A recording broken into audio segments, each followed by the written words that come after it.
Hello friends, મુદ્રિકા કુકમાં સ્વાગત છે તમારું। આજે હું તમારી સાથે શેર કરીશ લસણિયા બટાકાનું શાક। આ શાક ઓછી વસ્તુમાંથી અને ઓછી મહેનતમાં બની જાય છે।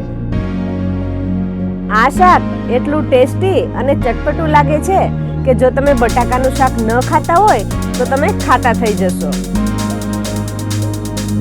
તો ચાલો ખાવામાં એકદમ સુપર ટેસ્ટી અને ચટપટું એવું લસણિયા બટાકાનું શાક બનાવવાનું શરૂ કરીએ।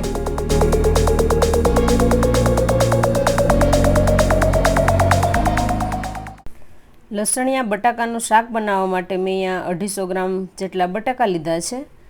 તો સૌથી પહેલાં બટાકાની છાલ ઉતારી લઈશું। છાલ ઉતારેલા હોય તો શાક છે એકદમ ઘટ બને।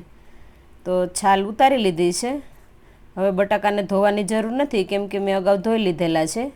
હવે બટાકાને ટુકડા કરી લઈશું। અહીં આપણે મીડિયમ સાઇઝના ટુકડા કરવાના છે।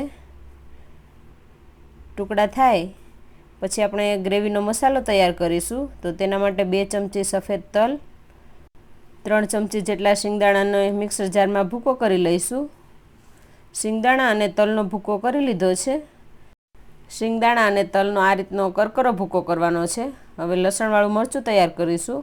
તો 8 થી 10 કળી લસણ લીધું છે, તેને વાટી લઈશું। હવે 2 ચમચી લાલ મરચું એડ કરીશું અને લસણવાળું મરચું બનાવી લઈશું।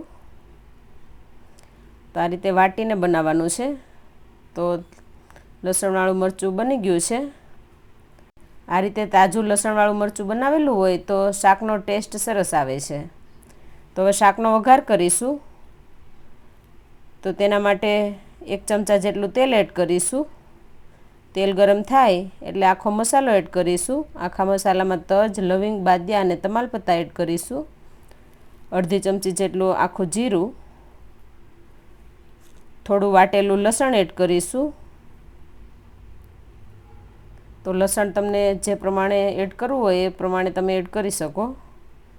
હવે જે સમારીને રાખેલા બટાકા હતા એ એડ કરીશું। બટાકાને વઘાર સાથે મિક્સ કરીશું। તો 2 થી 3 મિનિટ આપણે બટાકાને આ રીતે તેલમાં ચડવા દઈશું। હવે મસાલા એડ કરીશું। તો મસાલામાં સ્વાદ અનુસાર મીઠું, અડધી ચમચી હળદર, 1 ચમચી ધાણા જીરું પાવડર, લસણવાળું લાલ મરચું, તલ અને શિંગદાણાનો ભૂકો। હવે ગેસની ફ્લેમ લો રાખીશું અને બધા મસાલાને મિક્સ કરી લઈશું।